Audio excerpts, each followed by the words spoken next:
Halo teman-teman. Oke, sekarang kita akan membahas materi lanjutan dari logika matematika. Setelah sebelumnya kita membahas tentang tautologi, kontradiksi, kemudian pernyataan majemuk yang ekuivalen. Nah, sebelumnya kita juga membahas tentang pernyataan majemuk. Ada konjungsi, disjungsi, implikasi, dan biimplikasi, serta tabel kebenaran. Nah, agar lebih lengkap, teman-teman boleh cek di playlist Logika Matematika. Nah, oke. Sekarang, negasi dari pernyataan majemuk. Maka ada 4, yaitu negasi dari konjungsi, kemudian kita bahas juga negasi dari disjungsi, negasi dari implikasi, dan negasi dari biimplikasi. Oke. Nah, ini adalah negasinya. Negasi P dan Q. Konjungsi kata logikanya adalah dan. Ekuivalen atau sama dengan negasi P atau negasi Q. Nah, ini negasi Q. Maka, kalau dalam tabel kebenaran, kita punya pernyataan P, pernyataan Q, negasi P, negasi Q, P dan Q, kemudian negasi P dan Q. Nah, P dan Q-nya dikurung.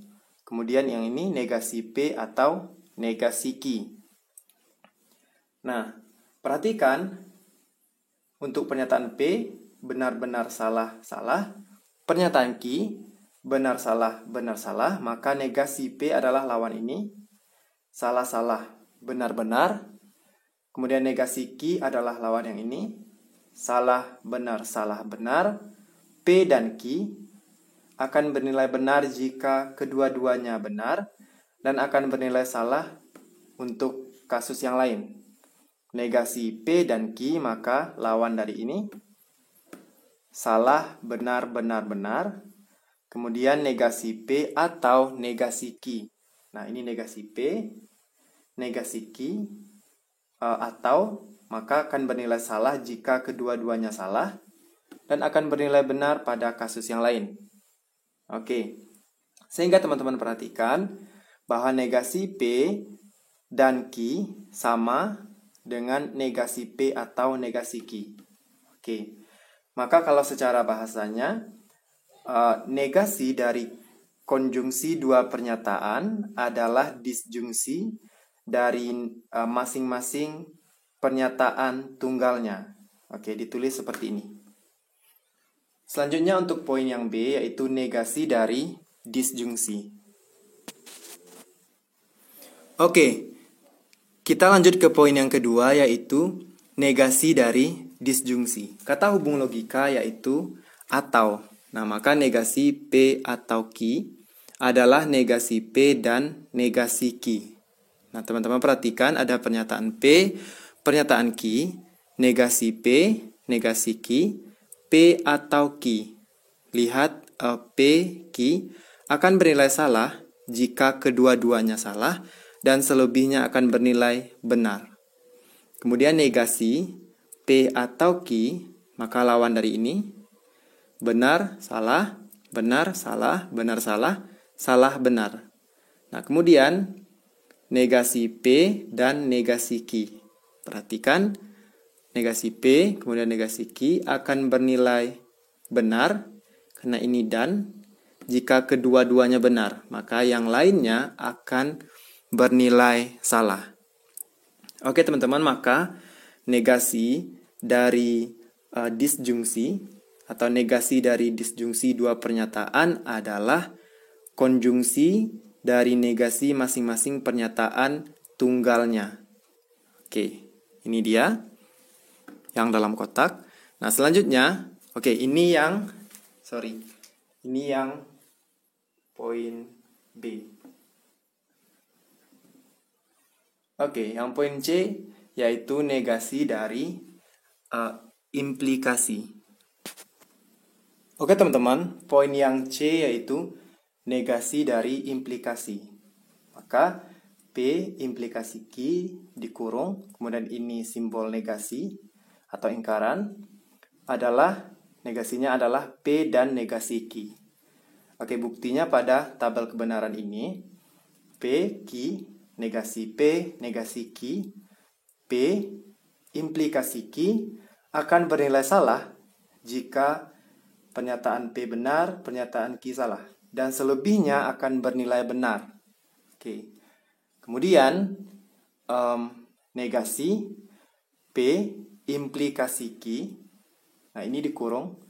Maka lawan dari P, implikasi Q. Benar, lawannya salah. Salah, lawannya benar. Benar, lawannya salah. Benar, lawannya salah. Oke. Nah, maka akan sama atau ekuivalen dengan P dan negasi Q. P, kemudian negasi Q. Perhatikan, benar-benar akan bernilai benar karena kata hubung logikanya dan, maka selebihnya akan bernilai salah. P benar, Q salah akan bernilai salah. P salah, Q salah. Maksudnya P benar negasi Q salah akan bernilai salah.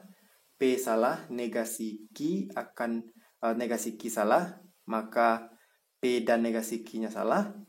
P salah negasi Q benar, P dan negasi Q-nya salah. Oke, sehingga ini sama. Oke, teman-teman. Maka kalau secara bahasanya, negasi dari implikasi dua pernyataan, yaitu pernyataan P dan pernyataan Q adalah negasi dari implikasi dua pernyataan adalah pernyataan P dan pernyataan Q adalah konjungsi dari pernyataan pertama dengan negasi pada pernyataan kedua. Oke, diulangi. Negasi dari implikasi dua pernyataan, yaitu pernyataan P dan pernyataan Q adalah konjungsi dari pernyataan pertama dengan negasi pada pernyataan kedua. Nah, secara matematika ditulis seperti ini. Oke, nah poin yang D yaitu negasi dari biimplikasi. Nah, oke teman-teman, poin yang terakhir yaitu poin yang D, negasi dari biimplikasi. Nah, ini adalah simbol biimplikasi. Kita punya pernyataan P, pernyataan Q, negasinya adalah, lingkarannya adalah P biimplikasi negasi Q atau negasi P biimplikasi Q. Oke, perhatikan tabel kebenarannya. Kita punya pernyataan P, pernyataan Q, negasi P, negasi Q, P biimplikasi Q. Ingat tabel kebenaran akan bernilai benar jika kedua-duanya benar dan kedua-duanya salah. Juga akan bernilai benar. Maka benar salah akan bernilai salah pada biimplikasi. Salah benar akan bernilai salah juga pada biimplikasi. Nah, kemudian negasi dari P biimplikasi Q. Nah, ini dikurung. Maka lawannya benar, salah, salah, benar, salah, benar, benar, salah. Oke, maka ini teman-teman sama dengan P biimplikasi negasi Q. Nah, P di ujung, negasi Q akan bernilai benar jika kedua-duanya benar, akan bernilai benar juga jika kedua-duanya bernilai salah. Maka salah, benar, benar, salah. Kemudian yang ini, negasi P biimplikasi Q. Nah, itu negasi P, kemudian Q akan bernilai benar jika kedua-duanya salah, akan bernilai benar jika kedua-duanya benar. Maka salah benar, salah, benar salah, salah. Oke, negasi P biimplikasi Q. Maka teman-teman, ketiga-tiga ini sama. Oke, maka negasi dari biimplikasi ada dua, yaitu P biimplikasi negasi Q atau negasi P biimplikasi Q. Oke. Nah, secara bahasanya negasi dari biimplikasi dua pernyataan adalah biimplikasi pernyataan pertama dengan negasi pernyataan kedua, atau yang ini biimplikasi negasi pernyataan pertama dengan pernyataan kedua. Oke, biimplikasi negasi pernyataan pertama kemudian pernyataan kedua. Nah, oke teman-teman. Nah, kalau teman-teman misalnya bingung dengan tabel kebenaran ini, silahkan cek video sebelumnya tentang pernyataan majemuk. Agar lebih mudah, teman-teman silahkan cek di Logika Matematika, playlistnya Logika Matematika. Oke?